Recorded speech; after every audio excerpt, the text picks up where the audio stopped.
தரமான கலெக்ஷன் பார்க்கணுமா? கண்டிப்பா இந்த சாரி அப்படிதாங்க சொல்லும். சோ அந்த அளவுக்கு அழகான சாரிங்க.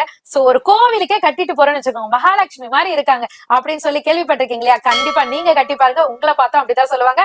அந்த அளவுக்கு கலச்சாட்டம் சரி, டிசைனும் சரி, வேற லெவலுங்க. சாரி ஃபுல்லியுமே பாத்தீங்கன்னா அழகான லீஃப் டிசைன், காப்பர் சரியும் மீனா புட்டாவும் கலந்தா மாதிரி கொடுத்திருக்காங்க. வேற லெவல்ல கலரே ரிஃப்ளெக்ட் ஆகுதுங்க. சாரி ஃபுல்லியுமே சாரியோட கலர் தெரியலங்க, அழகா காப்பர் ஜரி தாங்க தெரியுது. அதுல டபுள் சைட் கான்ட்ராஸ்ட் பார்டர் கொடுத்து சாரியோட கலர் அதுல உங்களுக்கு மிங்கிள் பண்ணி கொடுத்திருக்காங்க. சோ இதனோட பிளவுஸ் பாட்டை பாத்தீங்கன்னா கான்ட்ராஸ்ட்ல அழகா காப்பர் புட்டாஸ் அண்ட் காப்பர் பார்டர்ல கொடுத்திருக்காங்க. அப்படியே பல்லு பாட்டுக்கு வந்தீங்கன்னா எட்ஜ் பாயிண்ட்ஸ்ல அழகான ரிச் பல்லுல சாரியோட கலர் அழகா உங்களுக்கு வீணா புட்டா மாதிரி கொடுத்திருக்காங்க. இதுல இருக்கிற டிசைனும் கலரும் நான் கீழே கொடுத்திருக்கேன். எது வேணுமோ ஸ்கிரீன்ஷாட் எடுத்து உங்களோட ஆர்டர் பிளேஸ் பண்ண ரெடியா இருங்க. சாரியோட ரேட்டை தானே கேக்குறீங்க, வெறும் 650 ரூபாய் மட்டும் தாங்க. 3 டிசைன் இருக்குங்க. ஃபர்ஸ்ட் லைன் ஒன்று, செகண்ட் லைன் ஒன்று, தேர்ட் லைன் ஒன்று. இது மாதிரி இதுல எந்த கலர் வேணாலும் நீங்க சூஸ் பண்ணிக்கலாம். சிங்கிள் பீஸ் இருந்தாலும் உங்க வீடு தேடி வந்துருங்க.